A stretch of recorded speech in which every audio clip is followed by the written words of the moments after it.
Court किती लोक आहे, ते होत पण नाहीये.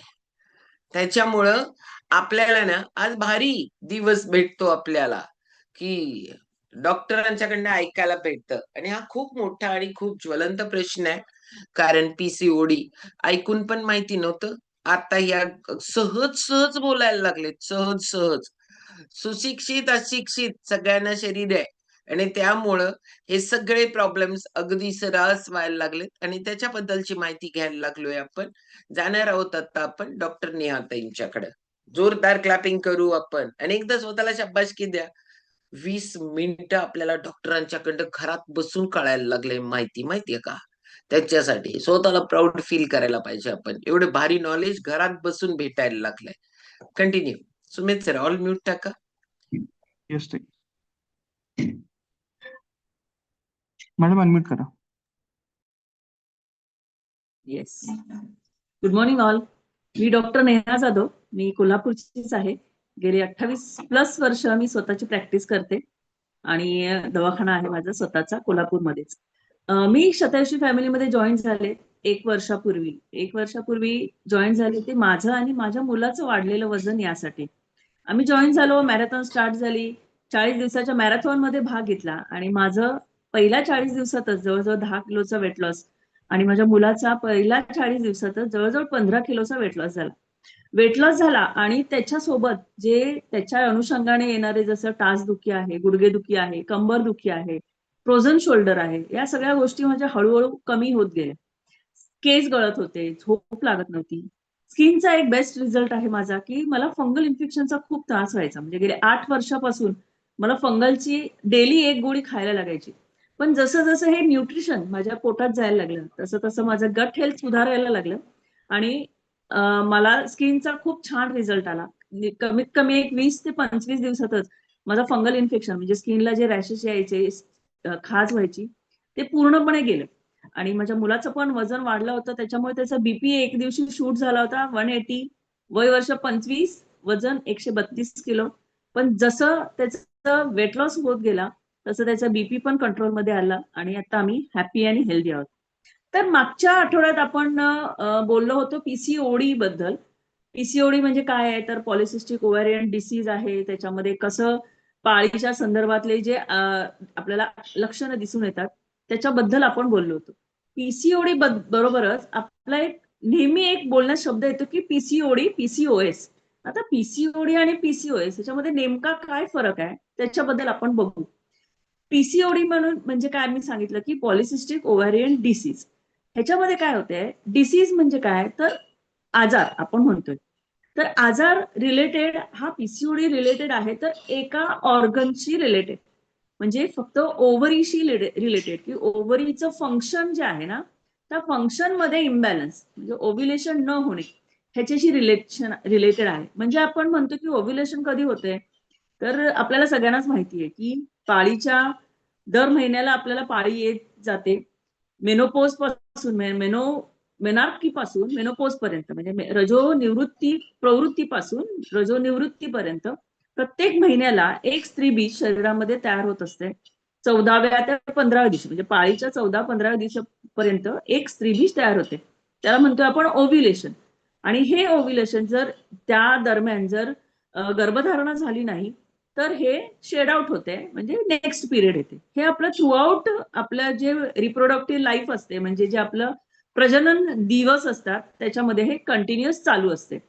पण ज्या वेळेला आपल्याला पीसीओडीचा त्रास होतोय त्यावेळेला काय होते की हे जे बीज असतात हे बीज तयार होत नाही. म्हणजे प्रत्येक महिन्याला एक स्त्री बीज तयार होत असते पण हे बीजच तयार होत नाही. त्याच्याऐवजी काय होते तर छोटे छोटे पाण्याच्या गाठी म्हणजे पाण्याची सिस्ट, आपण त्याला सिस्ट म्हणतोय पण ते सिस्ट नाही आहेत, ते फॉलिकल असतात छोटे छोटे.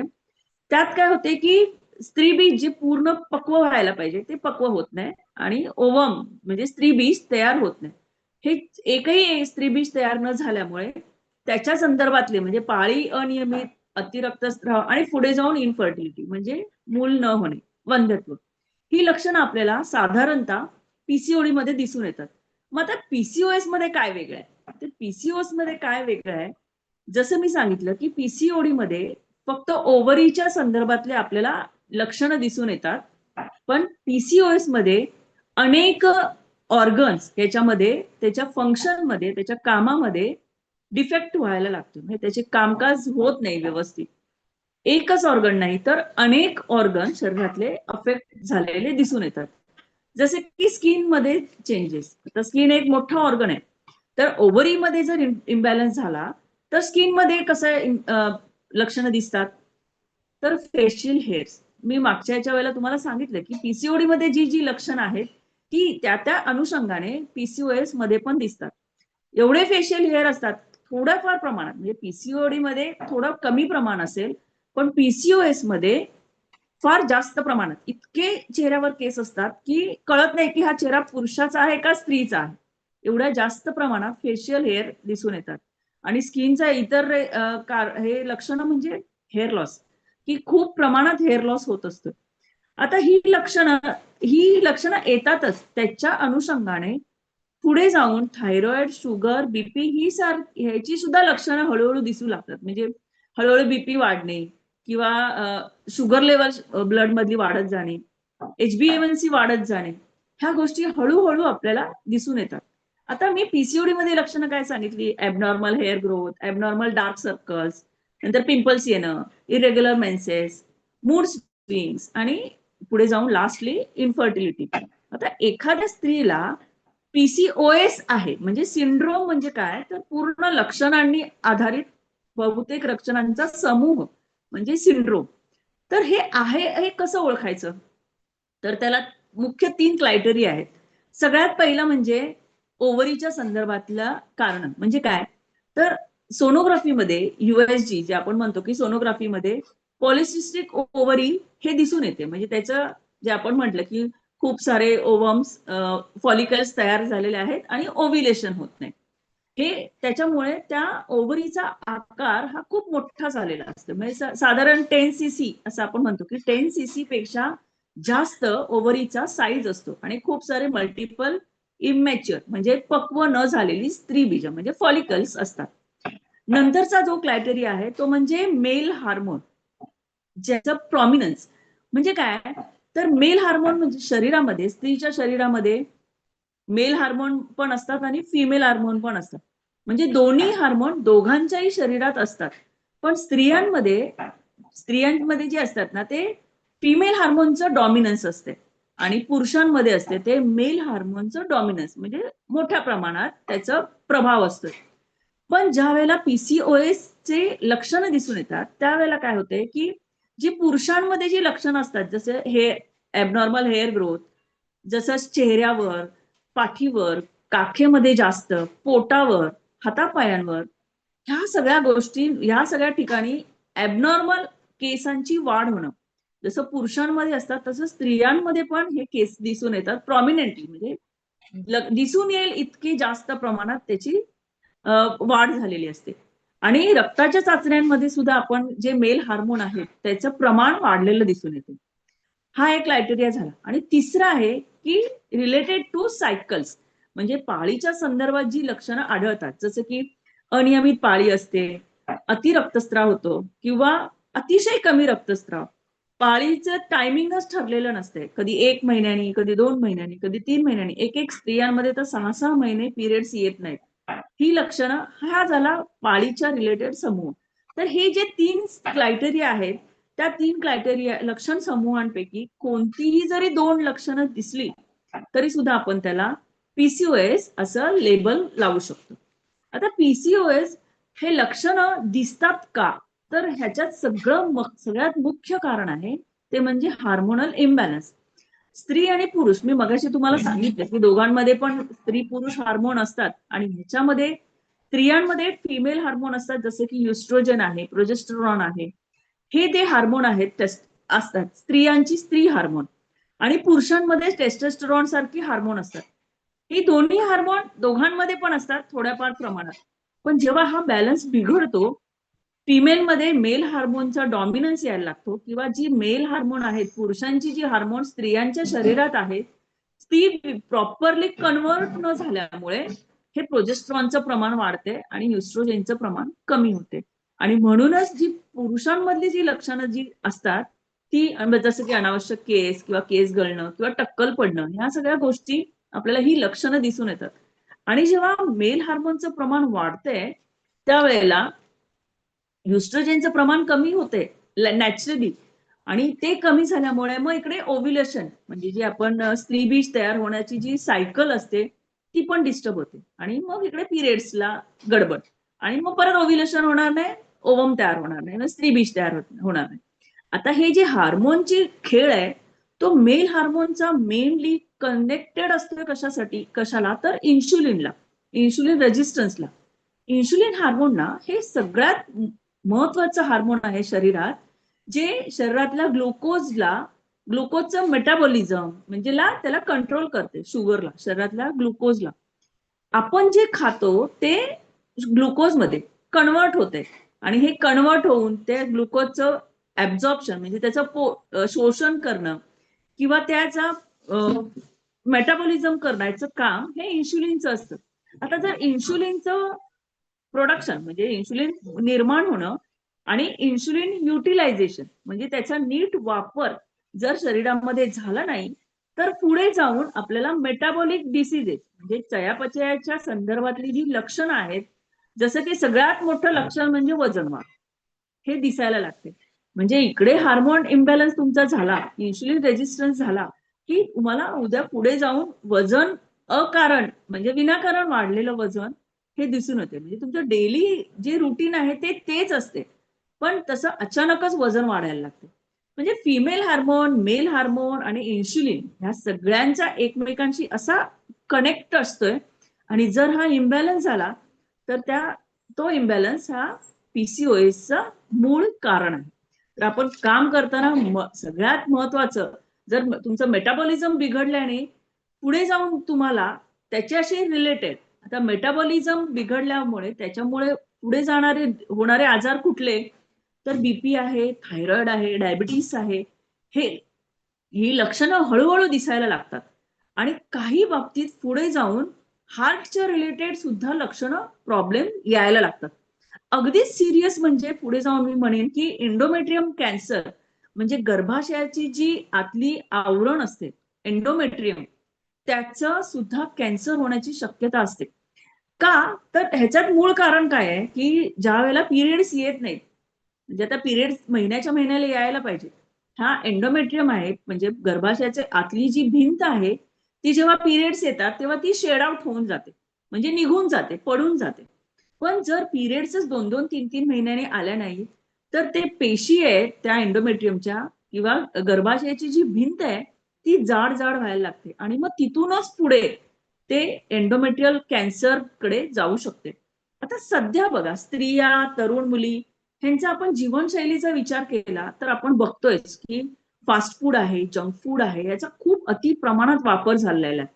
व्यायामाचा तर शंकच आहे. व्यायामाच्या नावाने व्यायामाचा अभाव आहे, नोकरी आहे, अभ्यास आहे, करिअर आहे, यांचा ताणतणाव आहे, आणि सगळ्यात महत्वाचं म्हणजे तुमचा जो आहार आहे, सकस संतुलित आहार आहे, या आहाराचा अभाव म्हणजे प्रॉपर न्यूट्रिशन जे शरीरात जायला पाहिजे, ज्याचा बेस आहे तुमचा, जो हार्मोनचा बेस आहे तुमचा आहार, जर तुमच्या आहारातूनच जर प्रॉपर न्यूट्रिशन तुम्हाला गेलं नाही, तर इकडे जे हार्मोन्स आहे, मेल हार्मोन, फिमेल हार्मोन, हे प्रॉपरली तयारच होऊ शकत नाही, आणि तिथून पुढे जाऊन मग वजन वाढ, बीपी, शुगर, मग कॅन्सर, ह्या सगळ्या गोष्टींना आपण निमंत्रण देत असतो.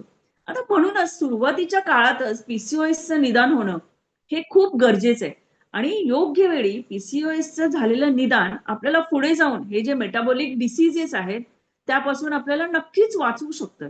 म्हणजे किंबहुना काय की त्याला रिव्हर्स आणू शकतं. आता बऱ्याच स्त्रियांमध्ये असं आढळून येतं की काही स्त्रियांमध्ये असते की आमच्या आईला होता पीसीओडी, किंवा मावशीला होता, किंवा आता आज्यांना पीसीओडी, मला नाही वाटत कधी आज्यांना पीसीओडी असेल. आत्ताच हे सगळे मेटाबॉलिक डिसीजेस आढळून यायला लागलेत, हार्मोन इम्बॅलन्समुळे आत्ता हे यायला लागले. तर काही स्त्रियांमध्ये कसं असते की आमच्या आईला नव्हतं, आमच्या मावशीला नव्हतं, आमच्या पिढीमध्ये कोणालाच पीसीओएस नव्हता, तर मला का झाला, हा एक प्रश्न असतो. तर सगळ्यात महत्वाचं कारण म्हणजे आपली सध्याची जीवनशैली, आपल्या सध्याच्या खाण्याच्या सवयी, सध्या जे वातावरण आहे म्हणजे हवा, पाणी, अन्न आपण जे खातोय त्याच्यामधलं प्रचंड प्रदूषण ह्यामुळे सध्या जरी तुमच्या आईला पीसीओडी पीसीओएसचा हार्मोन इम्बॅलन्सचा त्रास नसला तरी तुमच्या जीवनशैलीमुळे हे तुम्हाला झालेलं आहे आणि ह्या लक्षणं ही आता सध्या खूप प्रमाणात वाढलेली आहे. आता आम्ही आमच्या ओपीडी मध्ये बघतोय तर पीसीओडी पीसीओएसचं प्रमाण इतकं वाढलेलं आहे की एखादी स्त्री जर पाळीच्या संदर्भात किंवा किंबहुना तुमचं जर प्रेग्नन्सी राहत नसेल त्याच्यासाठी जर येत असेल तर त्याच्या मुळाशी जेव्हा आपण बघतोय की त्याचं काय कारण आहे तर 80% स्त्रियांमध्ये पीसीओडी पीसीओएस हेच कारण असते आणि जर त्याला रिलेटेड त्याच्या सोबत जर तुम्हाला झाला असेल थायरॉइड किंवा बीपी वाढलेला असेल, शुगर वाढलेली असेल किंवा त्याच्यात तुमचं वजन सुद्धा वाढलेलं असेल तर ह्यातून रिव्हर्स यायला त्याच्यात औषधांचा इतका मारा करायला लागतोय आणि औषधं देताना पण आपण काय देतोय? हार्मोनच देतोय. मेटफॉर्मिन सारखी औषधं आपण देतोय त्याच्यामुळे तुमचा फक्त ब्लड मधली शुगर नुसती कंट्रोल होते ती नॉर्मलाइज म्हणजे कसं असते की कायमस्वरूपी तुमच्या इन्शुलिन रेझिस्टन्सवर आपण काम करायला लागते. इन्शुलिन रेझिस्टन्सवर इथं कामच होत नाही. आपण फक्त काय करतोय गोळ्या खातोय आणि नुसती शुगर रक्तातली कमी करतोय. दुसऱ्या दिवशी परत वाढलेली असते, परत मेटफॉर्मिन खायचंय, परत म्हणजे काय आहे हे औषधांच्या चक्रात आपण अडकतच जातो आणि प्लस हार्मोन टॅबलेट आपल्याला द्याव्याच लागतात पिरियड्स रेग्युलर येण्यासाठी. आता हे युस्ट्रोजेन, प्रोजेस्ट्रॉन, नॉजेस्ट्रॉन जे आहेत ते जर तुमचं इम्बॅलन्स असेल तर तुम्हाला वर्ण गोळ्या या खाव्या लागतात की तुम्हाला नॅचरली ते हार्मोन बॅलन्स व्हायला. पण हे किती दिवस तुम्ही खाणार आहे? खूप दिवस खायला लागते. हार्मोन ट्रीटमेंट जवळजवळ वर्षपर्यंत घ्यावी लागते आणि त्यातही मोठा रोल आहे की ताणतणावाचा. सध्या स्त्रिया या मल्टी टॅलेंटेड, मल्टी टास्किंग सगळं करायचं असते स्त्रियांना. त्यांना घरकाम पण करायचं असते, बाहेरच्या पण गोष्टी सगळ्या सांभाळायच्या असतात, मुलांना पण सांभाळायचं असते, घरातल्या मोठ्यांची काळजी घ्यायची असते आणि स्वतःचं पण करिअर करायचं असतं. हे सगळं तारेवरची कसरत करता करता त्यांच्या शरीरात जो काही हार्मोन इम्बॅलन्स होतोय त्याचं नाव तेच की खूप त्यांना बॅलन्स मानसिक दृष्ट्या पण आणि शारीरिक दृष्ट्या पण खूप इम्बॅलन्स होत असतो. म्हणून पीसीओएसच्या पेशंटमध्ये आपण योग्य वेळी निदान आणि योग्य वेळी प्रतिबंधक उपाययोजना करणं खूप गरजेचं आहे. आता निदान करताना आपण सोनोग्राफी करतोय त्यात आपल्याला निदान होतंय पण त्याच्या सोबत ज्यावेळेला पीसीओडी म्हणजे जेव्हा आपण म्हणतो की पिरियड्स येत नाहीत नीट त्यावेळेला अशा पेशंटमध्ये आपण compulsory blood sugar level, blood insulin level हे बघणं खूप गरजेचं आहे. त्याच्यात पण थायरॉइड प्रोफाईल बघायला लागते, प्रोलॅक्टिन प्रोफाईल बघायला लागते, हार्मोन लेवल्स कसे आहेत हे सुद्धा बघायला लागते. ह्या सगळ्या तपासण्या करायला लागतात. आता ह्या सगळ्या गोष्टी आहेत ना सगळ्यात महत्वाचं कारण त्याचं रूट येते की आपलं वजन वाढ हे खूप ह्याच्याकडे लक्ष द्यायला लागते. कारण वजन हे हळूहळू वाढत जाते. आपल्याला लक्षात सुद्धा येत नाही की माझं 60 वरून 80 किलो वजन कधी झालं. पीसीओडी पेशंटमध्ये हेच असते की अचानक मॅडम वजन वाढले, काही कारण नाही. मग ह्या वजन वाढीवर काम करणं खूप गरजेचं आहे. अति महत्वाचं आहे की तुमच्या या विनाकारण वाढलेलं वजन शरीरातला मेटाबॉलिक डिसऑर्डर ला रिफ्लेक्ट करते. त्यामुळे वजन वाढीवर काम करणं हे खूप म्हणजे खूप गरजेचं आहे. आता या पीसीओएस वर आपण म्हणतात मी म्हटलं पीसीओडी पीसीओएस हे जे आहे त्याच्यात सगळ्यात महत्वाचं काय सल्ला आम्ही देतो डॉक्टर की वजन कमी करा. वजन कमी केल्यानंतर तुमचा आत्ता पीसीओडी पीसीओएस करेक्ट होतोयच आणि त्याच्यासोबत जे भविष्यात होणारे किंवा आत्ता असणारे जे बीपी आहे, शुगर आहे, हार्ट डिसीज या सगळ्या आजारांपासून आपल्याला मुक्तता मिळू शकते. आता हे वाढलेलं वजन काम करणं सगळ्यात महत्वाचं आहे आणि त्याच्यासाठी आपला जो आहार आहे, आपली मानसिकता आहे. आता मानसिकता ही चेंज होणं हे सुद्धा आपल्या शारीरिक जो शरीराचं जे आरोग्य आहे त्याच्यावरच अवलंबून असते. जेवढं तुमचं शरीर स्वस्थ असते तेवढं तुमची मानसिक पण आरोग्य चांगलं असते. त्यात आपली जी जीवनशैली आहे, त्यात झोप आहे, ह्या सगळ्या गोष्टी आहेत, व्यायाम आहे, ह्या सगळ्या गोष्टी आपण थोड्या थोड्या प्रमाणात का होईना इन्क्लूड करणं खूप गरजेचं आहे. आणि शतायुषी फॅमिली ह्याच्यासाठी नेहमीच कटिबद्ध आहे. आपल्या शतायुषी फॅमिलीमध्ये ह्या सगळ्या गोष्टी विनामूल्य आहेत. प्राणायामच्या बॅचेस आहेत, योगाच्या बॅचेस आहेत, वर्कआउटच्या बॅचेस आहेत, जे वेट लॉस मॅरेथॉन आहे, आता चालूच आहे वेट लॉस मॅरेथॉन, ज्याच्यामध्ये वजन कमी करणं हे अगदी चुटकीसारखी होते. म्हणजे पीसीओडी, थायरॉइड या लोकांचे वजन कमी होत नसते, पण त्याला जे व्यायामाचा जोड, प्राणायामाचा जोड आणि त्याच्या सोबत हा जो सकस संतुलित आहार आहे त्याचा जर तुम्ही जोड दिली आणि तुमची मानसिकता, ह्या सगळ्या गोष्टींवर एकत्रितरित्या काम केलं तर पीसीओडीस काय कुठलाही आजार सहजरित्या कमी करू शकते. आणि शतायुषी यासाठी कायमच आपल्या सगळ्यांच्या मदतीला पुढे आहे. Thank you ma'am. चलो जोरदार क्लॅपिंग करणार